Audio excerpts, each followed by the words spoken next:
Allô, allô. Si ce n'est l'oxygène. Arrêtez de respirer 5 minutes. Fermez les yeux 5 minutes. Ne pas écouter. Il y a des fonctions qui sont basiques. Et l'oxygène, 5 minutes, ça ne marche pas. Allez, Franck. Ah oui, oui. Ouais, je vais laisser ça pour l'instant. Je vous dis pas bonjour, on se connaît déjà. Bon alors, c'est ma première conférence, alors ça va pas être facile, je vais essayer de me débrouiller avec mes petites notes. Je suis fonctionnaire de police depuis 1986, donc j'ai fait mon école de police à l'ENPP, donc sur Paris, avec un déroulement de carrière peut-être un peu particulier par rapport à d'autres qui ont réussi à prendre des grades sur place. Moi, c'était un peu la méthode gendarme. J'ai pris la valise et je me suis déplacé dans plusieurs circonscriptions. Donc j'ai un petit peu, on va dire, une vue objective sur ce métier en me déplaçant. Paris, la Corrèze, l'Ardèche, Tours. J'ai fini à Nice, mais dans des conditions qui sont strictement pas normales. En tant que, oui, lanceur d'alerte, évidemment, parce que depuis longtemps je dénonce ce qui est contraire à la loi, contraire à la déontologie, etc. Alors c'est pas sans conséquence parce que on s'attire les foudres des officiers et de la hiérarchie et peut-être même du gouvernement en place sur le moment parce que tout est lié quoi. Et même le gouvernement, je dis le gouvernement parce qu'ils ont connaissance de cause, ils ont vraiment connaissance de tout ce qui se passe dans l'institution. Dès lors qu'on dénonce les interventions de JPN, de la justice, etc., et puis finalement les choses se retournent toujours contre vous, quoi. Alors qu'on a affaire à des officiers qui sont, contrairement à la loi, parce qu'ils harcèlent, je les traite de criminels parce qu'ils sont capables de vous enterrer, en tout cas ils m'enterrent, on essaie de m'enterrer vivant jusqu'à maintenant, quoi. Donc suppression de salaire, RSA, etc. Tout va bien pour moi quand même, j'arrive à me débrouiller, mais c'est pas facile. Donc alors là-dessus, c'est pas comme ça qu'on m'arrêtera, parce qu'il y a trop de choses à dénoncer. Voilà. Donc, et en plus, c'est ma fonction, mon devoir comme tout citoyen, mais en tant que policier, il m'est interdit de démissionner comme il le voudrait. Parce que bien sûr, on fait en sorte de m'empêcher de parler de cette manière-là, hein, de toutes sortes. Donc je vois que je suis vraiment bien encerclé avec les ennuis, mais il y a quand même moyen de toujours avancer, la preuve en est quoi. Et pour chacun, même pour ceux à qui on a enlevé les enfants, il y a toujours un espoir. Alors je voulais juste vous présenter mon petit sommaire là, j'ai bidouillé, donc c'est la présentation de ma profession, hein, ce que je suis en train de faire. Je vais arriver avec les placements abusifs, que tout le monde connaît. Enfin, là je vais parler de mes constatations en tant que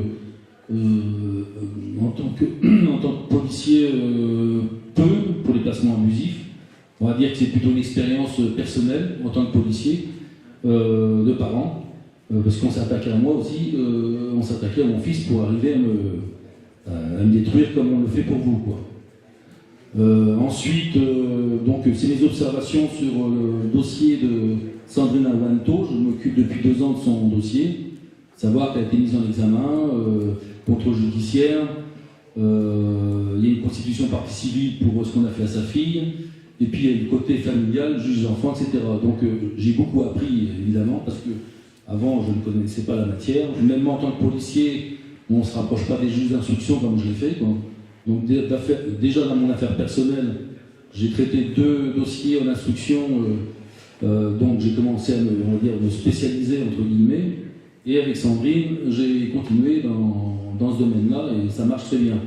Alors on s'attaque quand même à des juges, on ne gagne pas, on ne récupère pas l'enfant pour autant, comme on le voudrait, bien sûr, surtout quand il y a une mise en examen, j'en parlais tout à l'heure, ces modes de ficelage qui sont opérés donc, sur les gens victimes, sur les parents.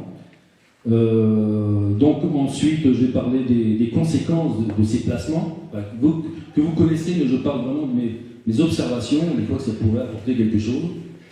Et puis, après, je vais parler des parents résistants, que nous sommes tous, et des pièges qui sont à éviter, quoi.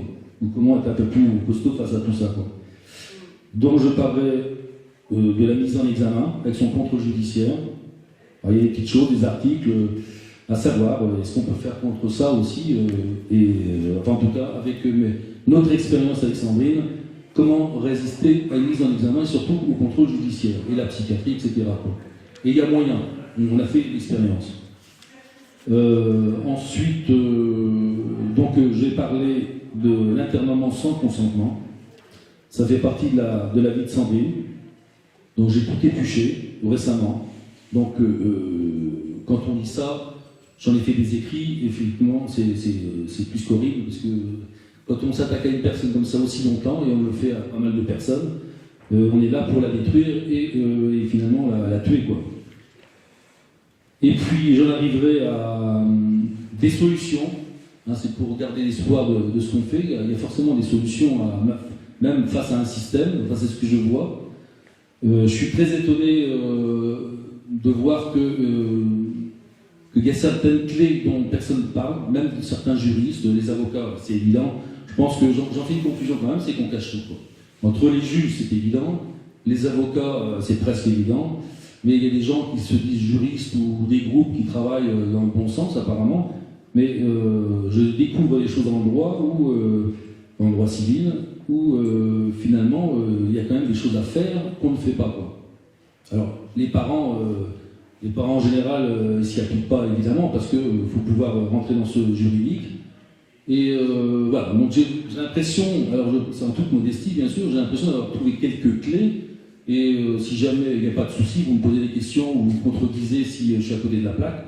Mais j'ai l'impression, alors c'est que des pistes que j'amène, hein, c'est pas non plus une certitude à 100%, mais quand même je suis étonné de découvrir ces quelques articles qui nous obligent quand même, suite à un jugement, un placement ou ce qu'on veut, d'y réagir immédiatement face au juge.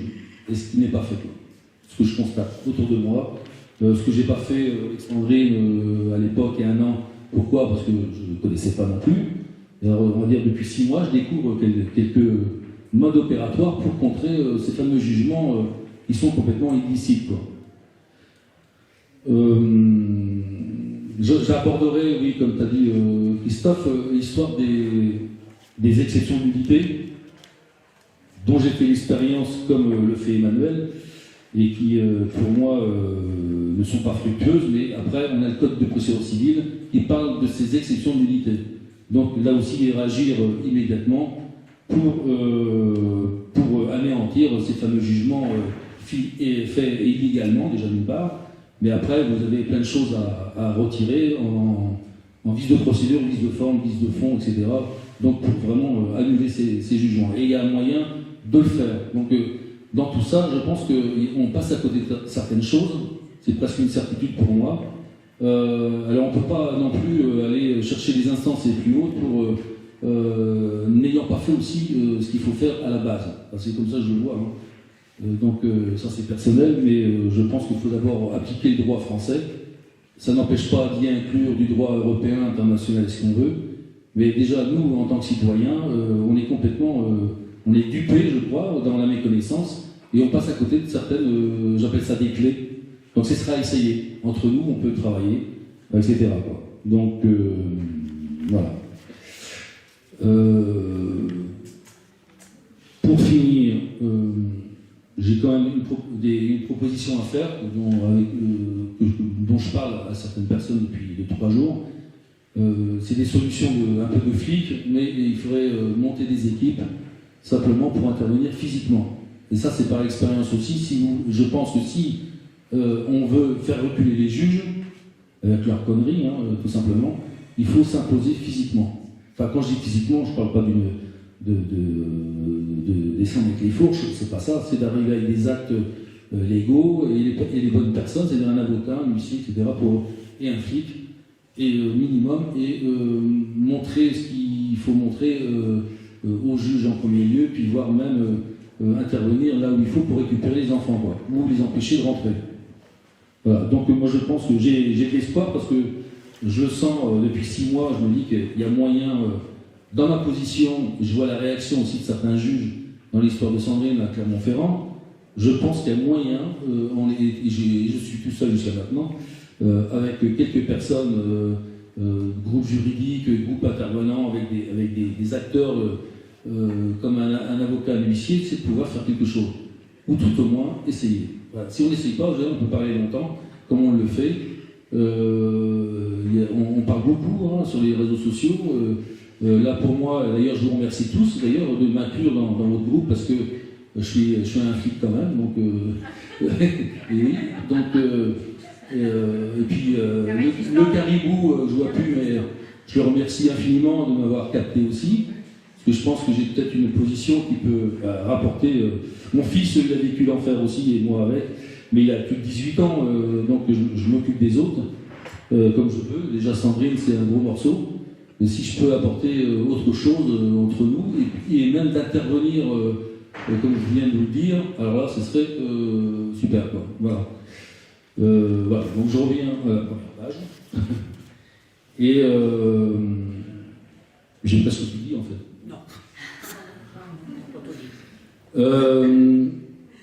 Je vous ai présenté ma carrière aussi, l'histoire personnelle à travers mon travail. C'est confondu, l'histoire familiale en tant que flic et puis bien d'autres personnes évidemment. On essaie de détruire quand on veut vous atteindre. Alors lanceur d'alerte probablement déjà à cette époque-là. On est en 2009, je suis arrivé en Ardèche. Et c'est surtout qu'on a voulu me faire rentrer dans une fameuse franc-maçonnerie, que j'ai refusé tout de suite, mais spontanément. Il dit qu'il a refusé, mais c'est pas vrai. Hein. Non, j'ai vraiment écarté du revers de ma main, j'ai dit laisse-moi ça tranquille, je n'ai pas besoin dans ma vie, quoi, et c'est évident. Et on m'a dit en réponse spontanée également que je ne me ferai jamais d'amis en Ardèche. Bon, mais tout ça j'avais oublié sur le moment. Et puis, il m'arrivait plein de situations curieuses, ça venait du harcèlement. Et le temps que je comprenne, il faut 2-3 ans, quoi.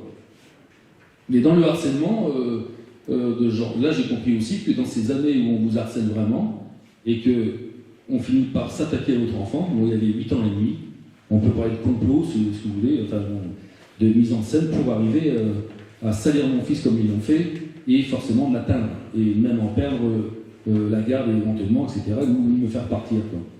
Donc on s'attaque à votre famille, je pense qu'il y en a qui le vivent, qui l'ont vécu, c'est que quand on cible quelqu'un, c'est aussi en premier lieu s'attaquer à vos enfants, à votre famille d'abord, en général votre femme ou le contraire, mais on s'attaque à vos enfants, quoi. Et jusqu'au point de vouloir les placer. C'était mon cas, la chose a approché, j'ai pas compris, mais heureusement, l'avocat qui m'a quand même escroqué a poussé un coup de gueule. Donc j'ai échappé belle. La suite, je ne peux pas la deviner, je ne sais pas comment j'aurais pu réagir face à ça. Mais on est vraiment dans cette Ardèche, et il y a d'autres coins de France qui sont sûrement pareils. Maintenant, même mieux, je pense que c'est vraiment généralisé ce que j'ai connu en Ardèche. Là, on est dans les années 2009 à 2015. Et d'ailleurs, j'ai fait des observations au juge d'instruction parce que j'ai amorcé, moi, à partir de fin 2014, un harcèlement de mon boulot, dénonciation calomnieuse contre la directrice d'école, donc qui était contre mon fils et contre moi, bien sûr, avec un signalement, etc. Et puis, il y a vraiment une collusion, moi j'appelle ça une mafia départementale. Enfin, je l'ai dénoncé au juge d'instruction. Donc on a vraiment une entraide, enfin, tout est programmé. C'est comme maintenant, ce qu'on peut voir, c'est que ça part de moi dans la police, donc déjà harcelé, et les services sociaux approchent, l'éducation nationale, les services sociaux, et puis la justice. Donc la justice qui a des choses à se reprocher aussi à ce moment-là, un procureur en personne, qui après mes conclusions, après ma plainte, j'ai fait un complément de plainte, peut-être coïncidence, enfin ce procureur, un mois après, était parti aux Antilles. Voilà. Donc, et ça se passe souvent comme ça d'ailleurs quand vous dénoncez aussi dans la police que en justice ou dans les services publics, ils effacent les traces, quoi. Celui qui est mis en cause, alors ça sert de dire la vérité, la preuve, c'est qu'on on les déplace comme les juges, quoi. Donc ils partent.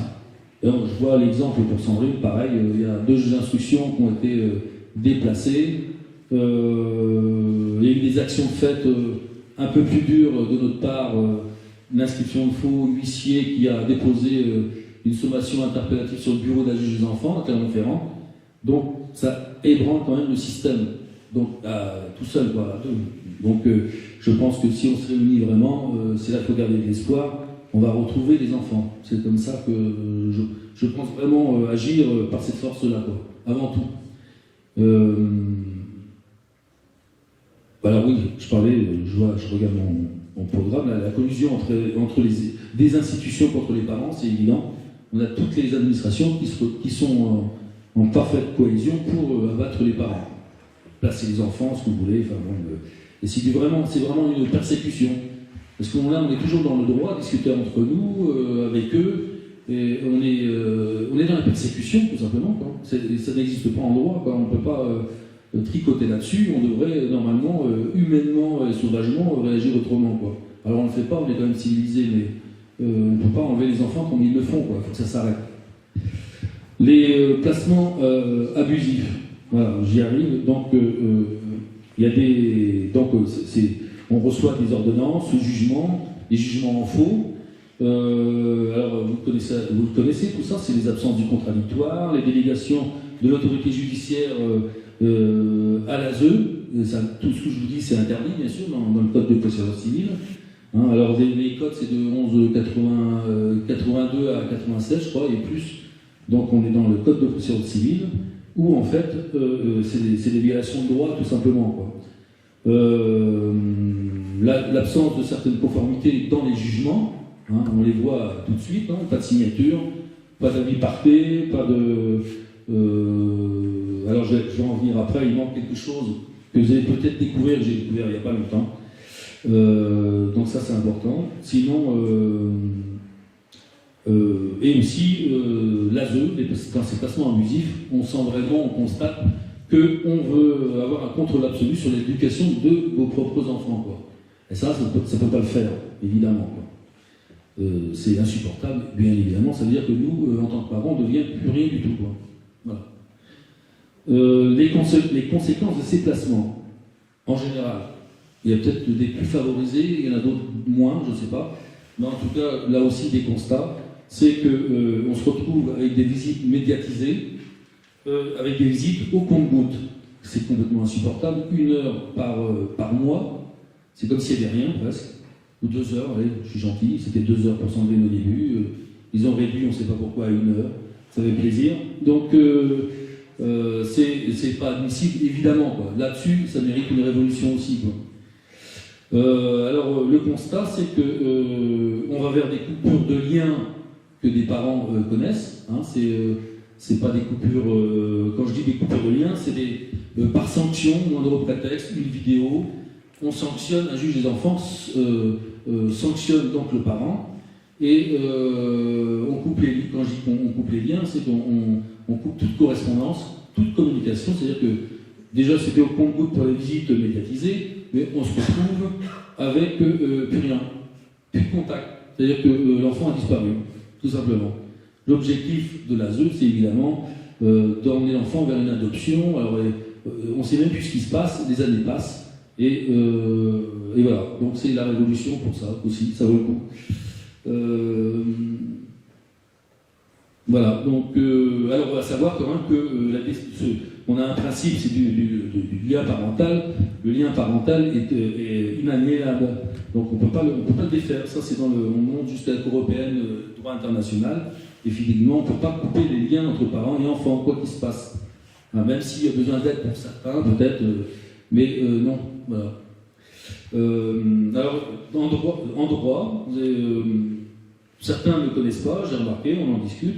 Il y a là le droit international, il y a la CIDE, moi j'appelle ça la CID, mais vous avez des droits qui sont très bien faits au niveau international, l'article 9, 18, etc. Donc interdiction de détruire les familles comme ils le font. On le retrouve aussi à la CEDH, mais je trouve qu'à la CIDE, on va vraiment c'est ciblé pour l'enfant, c'est fait pour ça. Donc tout ce qu'on nous fait, c'est complètement interdit par le droit international. Européen, évidemment. Hein, donc on a l'article 8, par exemple, de la CEDH, qui interdit toute destruction de famille comme ils le font, par exemple. Et après, en droit français, alors comme je vous disais tout à l'heure, c'est un code de procédure civile, ça part du 1181-82 et suivant. Donc on a tout ce qu'il faut pour batailler avec ces gens-là, avec le droit, quoi, normalement. Alors les pièges, je parle des parents résistants, c'est-à-dire que ce qu'on est tous, forcément qu'on s'expose à ces institutions, on s'expose à quoi? À des choses graves, tout simplement, pour simplement avoir répondu à une justice inopérante. Donc diffuser des vidéos, d'avoir fait un rassemblement, d'avoir manifesté, ça c'est beaucoup dire parce que j'ai pas vu de manifestation pour les enfants, mais n'empêche que ça gêne. Alors, les pièges, j'ai mis ça, ouais, éviter les pièges, les condamnations, évidemment, parce que quand on s'expose, et de droit presque d'aller dire ce qu'on a à dire, parce que votre enfant, il faut absolument déjà le voir, et puis peut-être l'emmener chez un spécialiste, et puis qu'il vous retourne la situation contre vous en créant une infraction pénale qui n'existe pas à la base, il faut absolument, c'est ce qu'a fait Sandrine, elle a filmé. Et donc avec des conclusions, donc elle est partie avec sa mère en 2021, donc en correctionnel, en plus du reste, en plus la coupure des liens, alors ça fait triple peine on va dire, s'est retrouvée en correctionnel à Clermont-Ferrand pour des violences en réunion. Donc ce qui n'a pas marché, j'ai fait des conclusions là-dessus, par-dessus une vidéo, et elle s'en est bien sortie, et sa mère pareil, quoi. Ce qui veut dire qu'on peut faire des choses, des actions, mais il faut absolument se protéger. Enregistrer, se filmer, et il y a s'exposer, oui, mais il faut le faire vraiment intelligemment pour ne pas se faire piéger, parce qu'ils attendent que ça pour vous enfermer, quoi. Ou vous faire condamner avec du sursis, mais on sait très bien que le sursis, il peut y avoir une deuxième condamnation, ils finiront par vous enfermer, quoi. Éviter toute commune. Alors ça c'est du vécu aussi, parce que dans les services sociaux, en 2013, je les ai vus arriver là, au milieu de mes vacances avec mon petit, je partais, et les services sociaux m'écrivaient. Alors c'est vrai que les services sociaux, on voit les textes en première page, ils sont là pour nous aider.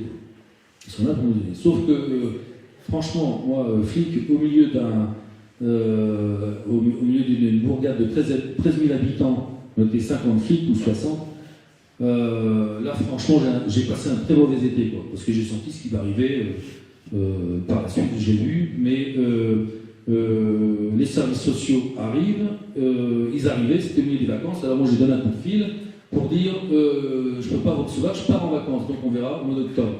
Mais sympa, quoi. J'ai dit que je ne comprenais pas pourquoi ces services sociaux m'approchaient, et voilà. Sauf que après dans mon profil, on m'a bien profilé, oui, avec ce qu'il faut, pour faire valoir comme quoi j'étais dangereux, etc. Et puis ce jour-là, pour dire surtout que j'avais gueulé au téléphone, etc. Enfin bon, bref. Donc tout ça, c'est des mensonges.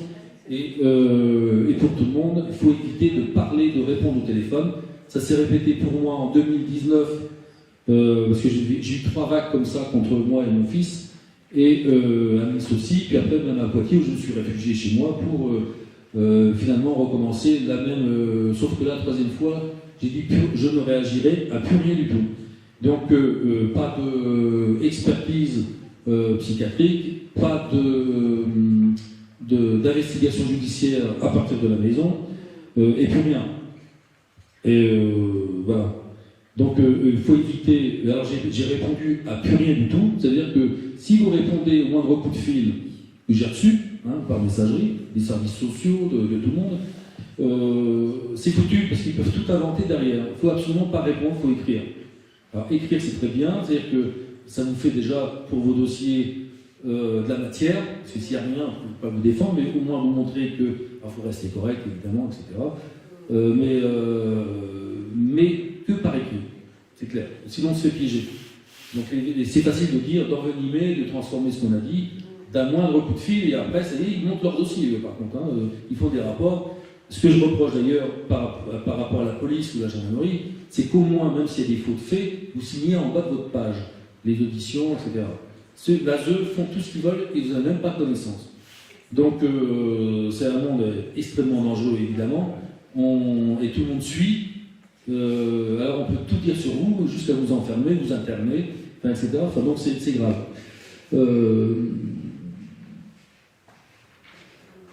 Alors voilà, donc je vais aborder, parce que ça c'est les pièges un peu qu'on subit, quoi. Donc en fait c'est tout simple, on reçoit des pressions par rapport à vos enfants, on vous attaque. Alors, moi j'estime qu'on m'a attaqué, c'est pour juste utiliser la justice comme pour m'attaquer tout simplement, c'est-à-dire m'enlever mon gamin, comme beaucoup. Après, ils vont tout utiliser d'ailleurs, dès qu'il y a une séparation, dès qu'il y a le moindre problème, vous voyez bien, on place vos enfants pour la religion, pour tous les prétextes, quoi.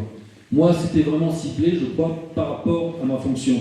J'étais déjà harcelé, je sais des choses aussi qui datent, donc je suis quand même un témoin de choses graves dans ma fonction au ministère de l'Intérieur, des choses d'État même, donc je pense que j'ai toujours été sur surveillance quand même pour pas que je dénonce certaines choses qui pourraient éclater en France, dont je suis témoin déjà en 2002, et ça suit, enfin, il y a quand même des choses qui m'arrivent tout le long du chemin. Donc je suis quand même un homme à abattre, parce que je peux parler à tout moment, quoi. Et je parle quand même, j'ai monté un site, 2020, où j'ai dénoncé pas mal de choses côté flic, et aussi pour Sandrine, dont j'ai connu il y a 2 ans. Donc il y a toute la procédure de Sandrine qui est exposée. Alors la mise en examen, bon moyen pour essayer de vous ficelage, muselage, voilà, donc on veut vous faire taire, par tout moyen, ça c'est le but pour chacun, parce que dès lors qu'on veut récupérer vos enfants, alors peut-être c'est une histoire de finances, dans la zone, j'ai pas trop étudié tout ça, mais après il faut vous faire taire, donc c'est ce qu'ils essaient de faire, quoi. Alors en premier lieu, dans une mise en examen, comme pour Sandrine, parce qu'elle a bougé, elle a fait des vidéos, d'autres sont plus résignés, on va dire, plus ou moins, donc il faut absolument faire taire le parent. Alors, avec une mise en examen que j'ai démontré, moi, avec ce qui a été fait avant cette mise en examen, dans une requête en nullité qui est dans la procédure d'instruction, on y voit clairement de ce qu'on peut lui faire en faux avant même sa garde à vue. La garde à vue elle-même, j'en parle, elle est faite en faux, et c'est très grave. C'est une détention arbitraire, et je vais vous montrer aussi une détention arbitraire qui est encore plus grave, après là. Donc tout est fait en faux, mais là justement en violation complète des droits humains, des droits de la Convention européenne des droits de l'homme, du droit international, c'est-à-dire que tout le monde s'en fout de ce qui se passe au-dessus. Donc c'est difficile aussi d'informer là-haut parce qu'il n'y a pas de retour. On a quand même des gens qui sont enfermés illégalement et ils y restent. Voilà. Ils y restent 1 mois, internés par exemple, ou cette mise en examen qui aurait dû sauter, évidemment, avec une demande de clôture, ce qui n'a pas été fait.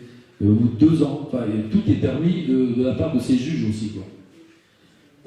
Alors, le contrôle judiciaire au cours de cette mise en examen, c'est pareil. C'est un moyen de ficelage, de vous obliger, de vous soumettre, d'humiliation, parce qu'on vous demande aussi, parallèlement à la signature chez les gendarmes ou en poste de police tous les 15 jours, il y a aussi, il faut absolument aller, là, pour Sandrine, c'était la ZAVEP, alors ça dépend peut-être des villes, la ZAVEP, ça dépend de la justice, et là, vous venez vous réinsérer socialement. C'est-à-dire qu'ils nous prennent vraiment pour ils nous mettent plus bactères, c'est-à-dire qu'on est des pauvres gens par rapport à d'autres qui sont bien plus intelligents apparemment, ou avec moins de soucis. C'est-à-dire que nous, on nous crée des soucis, mais on veut faire admettre qu'on a des cerveaux de pauvres gens, quoi. Voilà. C'est ce qu'ils veulent faire de nous, c'est ce que je perçois. On nous humilie, on nous rabaisse, on vous enlève vos finances, et puis voilà, on fabrique quand même une couche sociale défavorisée, on la fabrique. C'est ce que je perçois. Alors dans mon métier, forcément, j'ai vu plein de choses. J'ai 37 ans d'administration, j'en ai vu des vertes et des pas mûres. Donc en passant, je vous ai dit les Sarko, j'ai traversé la France. Donc j'ai vu pas mal de choses, quoi. Sans trop percevoir à l'époque le monde des enfants, etc. Tout ce que j'entendais dire, ce que j'ai retenu, c'est souvent il y avait des fiches de recherche sur des mineurs qui avaient fugué des centres de l'enfance. Ça, c'est ce que je me souviens dans les années 90 ou partout où je suis passé. Donc, avec le recul maintenant, parce que vous voyez, en tant que policier, nous aussi, on ne comprend pas tout, quoi, parce que j'étais pas à la brigade de mineurs déjà, je m'occupais d'autres choses, mais c'était mon boulot aussi, si je trouvais le mineur, c'est de le ramener. Mais je n'avais pas cette réflexion de me dire, il y a un souci avec la ZEU, tout ça, mais si je me dis maintenant, rétroactivement, c'est que ces centres ne tenaient pas la route.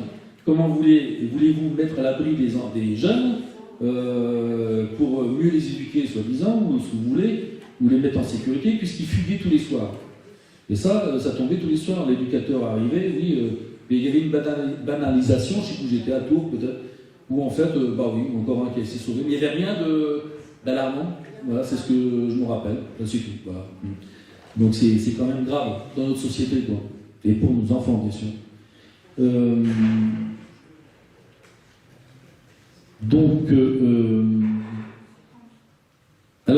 il y a le contre-judiciaire, donc on ficelle au mieux les gens de cette manière-là.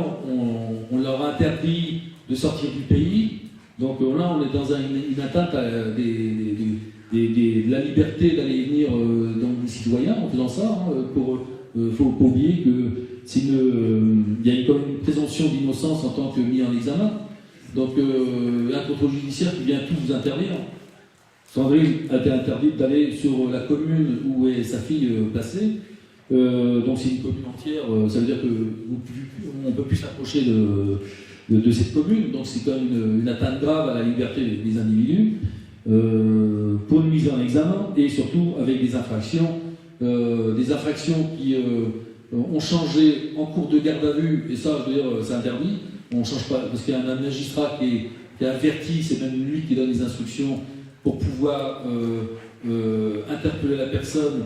Donc déjà, il y a une notification des droits qui, en cours de garde à vue, ont changé des infractions qui se sont même aggravées, en mettant 3 d'ailleurs, au lieu de 2, et puis bien plus grave. Donc là, il y a quand même un truc qui déconne chez les gendarmes.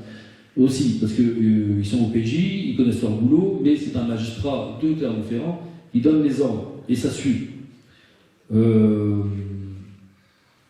Donc tout est mis en œuvre avec un contre-judiciaire pour interdire donc de sortir du pays, de ficeler ces histoires et d'imposer aussi la signature et d'aller se faire réinsérer avec une femme qui doit vous faire la morale ou je ne sais quoi. Enfin, je ne comprends pas trop le truc. Donc, ce que j'avais proposé à Sandrine, ça fait partie de mes démarches aussi de mon action actuelle, c'est de résister à ce qu'on peut résister. Parce que quand on soumet tant qu'on soumet, on n'avance pas. C'est-à-dire qu'on se plie au système avec des choses qui sont mises en place, qui ne sont même pas cohérentes.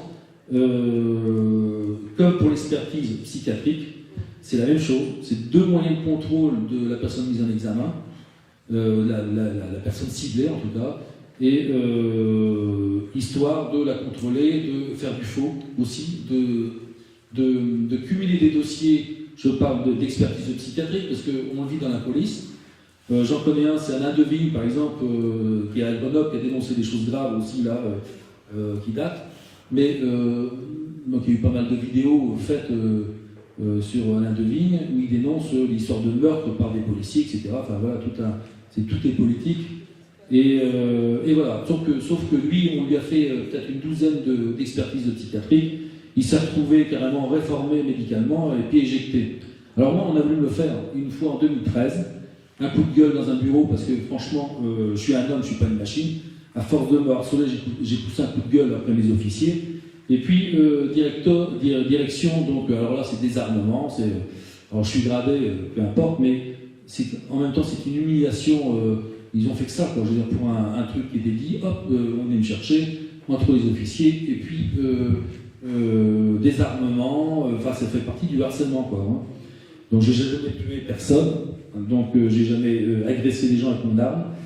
Sauf que c'était un moyen dans la police pour harceler aussi, ça fait partie du harcèlement, harceler les fonctionnaires. Quoi. J'ai atterri en 2013, je suis arrivé dans les mains d'un psychiatre qui finalement n'a pas été contre moi parce qu'il a dénoncé certaines choses dans l'expertise. Ouf. Donc mon chef des services, quand je suis revenu, j'ai repris mon arme, mon service. Et il est venu me dire que finalement il s'était trompé et qui voulait diminuer les sanctions, parce que les sanctions, je veux dire, c'était du 5 heures d'audition, je ne sais plus combien dans la même journée, avec avec des accrochages entre les officiers et moi. Donc ça s'est mal passé, mais j'étais auditionné par un officier, 2 heures après, puis après 2 heures avec le chef du service, enfin ça fait 6 heures. Vous arrivez en fin de journée, je peux vous dire qu'ils m'ont quand même torturé. La psychiatrisation, ils n'ont pas réussi. Alors quand j'ai fui Nice, parce que je ne vais pas tout raconter sur ma profession, mais quand j'ai fui l'Ardèche avec mon fils, quand je dis fui, c'est avec le JAF bien sûr, et ça m'a suivi à Nice aussi. Au bout de 2 ans, j'étais obligé de partir. Alors là, j'ai pris le camion de déménagement, j'ai fui, je suis parti à Poitiers, chez moi. Et voilà, donc j'ai quand même fait une expertise de psychiatrie. Je m'y suis soumis parce que j'ai dit bon, je suis gentil. Et alors que je m'étais dit, plus jamais, à l'époque déjà. Parce que j'ai compris le piège. Et si je me parle de moi là-dessus, c'est que c'est pour tout le monde. En tant que parents, c'est ce qu'ils font, ils font la même chose pour tout le monde. Et on cumule les dossiers de cette manière-là. Alors tout ce qui est fait par l'ASE, évidemment, on ne le voit pas, mais ils cumulent des dossiers avec des profils complètement salis, quoi. Ça, c'est évident, pour arriver à faire ce qu'ils veulent de vos enfants. Pour en venir à Poitiers, en 2018, j'ai fait cette expertise que j'ai jamais pu récupérer, recommander, etc. Et que j'ai récupéré au moins, par un commissaire divisionnaire du ministère de l'Intérieur à Paris. Alors c'est pour dire que tout le monde n'est pas pourri, mais je pense qu'il y a des forces internes qui s'opposent. On a les pourris, puis des gens qui se taisent ou qui ont peut-être peur de mourir aussi, donc ils n'agissent pas, sauf que là je l'avais rappelé une année après, et grâce à lui j'ai récupéré mon expertise de psychiatrie de Poitiers, qui finalement m'aurait permis de reprendre mon métier en mutation dérogatoire sur Poitiers, tout simplement. Alors qu'on m'a caché pendant 3h30 quelque chose que, voilà, on ne veut pas que je reprenne mon travail. Donc l'expertise de psychiatrie, pour revenir vraiment au niveau de l'ASE, du monde des enfants, moi, ce que j'ai à conseiller, et ça c'est propre à moi, mais sauf que je l'ai expérimenté avec Sandrine, et ça marchait. Pourquoi ? Parce que le contrôle judiciaire, à ce qui est jamais soumise, jamais on a été faire, je crois qu'elle a été 1 ou 2 fois à la Zavet, pour ces fameuses réinsertions, c'est quoi, c'est du discours, c'est tout, hein. Mais l'expertise de psychiatrie qu'elle n'a jamais faite, alors moi, par contre, j'y réponds, dans le cadre de la mise en examen, procédure d'instruction, j'y réponds bien sûr, avec un appel devant la chambre de l'instruction, et ensuite, alors forcément, ça ne marche pas, on part ensuite vers la cassation, et donc on a fait tout ça, quoi. Donc mémoire, etc. Et en attendant, pas d'expertise de psychiatrie. Alors tout récemment, ils ne savent pas comment faire. Vous voyez que Sandrine n'est pas partie en détention provisoire, parce que si on ne se soumet pas à tout ça, normalement, vous êtes quand même menacé en bas de page pour vous dire vous allez en tôle. Vous allez en détention provisoire parce que vous n'êtes pas soumis à ces choses-là, quoi. Et donc, elle ne s'y est pas soumise. Contre-judiciaire, elle ne s'y est pas soumise. Et récemment, pour dire que ça, c'est des petites notes, et je vous l'apporte parce que ça veut dire que la résistance, c'est ça, c'est que ça marche un peu. Je ne dis pas qu'elle n'a pas récupéré sa fille, mais ça marche parce qu'il y a une modification du contrôle judiciaire où elle a retrouvé tous ses droits, sauf de se rendre sur le lieu de placement de sa fille. Mais elle a récupéré tous ses droits. Plus de signature, plus de machin, plus de tricotage. Et c'est une avancée. Alors ça ne se fait pas du jour au lendemain, ça fait 2 ans. Mais il y a une avancée. Et voilà. L'expertise de psychiatrie, alors oui, c'est ce que je voulais dire. Donc le fait de ne pas vouloir, là pareil, chambre de l'instruction, cassation, et puis rien depuis. Sauf que la juge d'instruction a trouvé un moyen, c'est de réunir elle a récupéré un dossier médical de Sandrine pour finalement demander à un juge d'instruction de faire son analyse sur les pièces médicales en main. Donc pas de Sandrine, juste des pièces où tout peut être fait n'importe comment aussi, quoi. Mais ça veut dire aussi qu'ils ne savent plus quoi faire pour arriver à leur fin. Ça, c'est un signe d'avancée, de victoire. Enfin, pour moi, vous voyez, je suis optimiste, mais il faut se battre, ça c'est clair. C'est clair. Donc, je vais rajouter un mot sur l'expertise de psychiatrie. Si ça vous arrive, il y a moyen d'y répondre aussi, parce que vous n'avez pas l'obligation à vous y soumettre. Alors ça, c'est ma propre analyse, attention, parce que je pense avoir raison, mais toujours à 95%, parce que peut-être qu'il y a un autre article que je n'ai pas vu, etc. Mais j'en ai fait l'expérience, et avec des recherches, bien sûr. Il faut se référer à l'article 606, 47-1 du Code de procédure pénale, qui est combiné avec l'article 706-47. Pour l'histoire de Sandrine, c'est tout simple. Alors on a voulu l'obliger avec du faux, avant même sa mise en examen, une infraction qu'on a voulu lui créer et qui n'a pas fonctionné, parce qu'ils ont tout étouffé avec une plainte qui allait aboutir finalement pour le viol de sa fille, avec un gendarme qui a voulu faire son boulot, donc audition, expertise de la petite, et puis audition de la petite. Et un magistrat, on connaît le nom, il a récupéré ces fameux dossiers, même le dossier qui était contre Sandrine, pour une diffusion de photos à caractère pornographique. Alors, Sandrine n'a fait qu'une chose. Elle a pris contact avec une avocate, elle lui a envoyé par mail des photos d'un médecin qui avait fait des photos pour prouver le viol, et parce qu'il y a des certificats médicaux quand même, faits par un médecin généraliste avant tout, et après un spécialiste qui prend des photos et rédige quelque chose. Ça, elle l'envoie à cette fameuse avocate.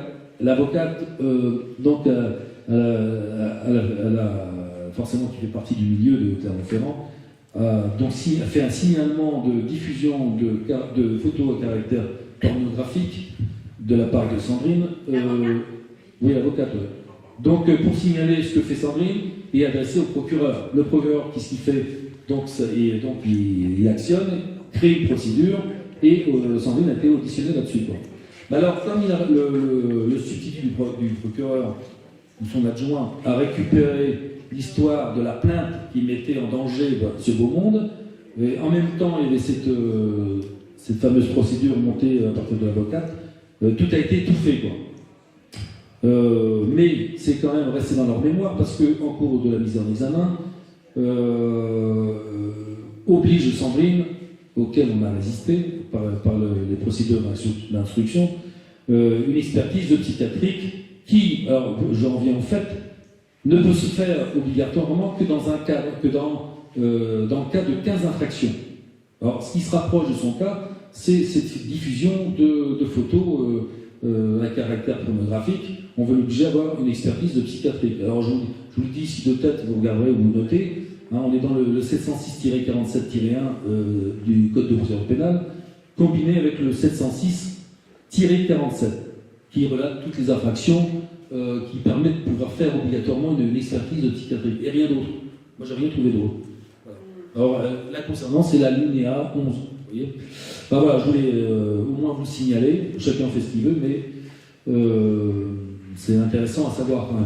Parce qu'on se fait piéger, on est complètement, je vous dis, on est quand même ignorant face à tout ça. On nous cache tout de toute façon. Et ce sera à nous aussi d'aller chercher les infos, quoi, comme on le fait, petit à petit, quoi. Mais c'est pas évident, quand même. Tout ça, je ne savais pas. C'est vrai que c'est beaucoup de recherche, beaucoup de travail. Et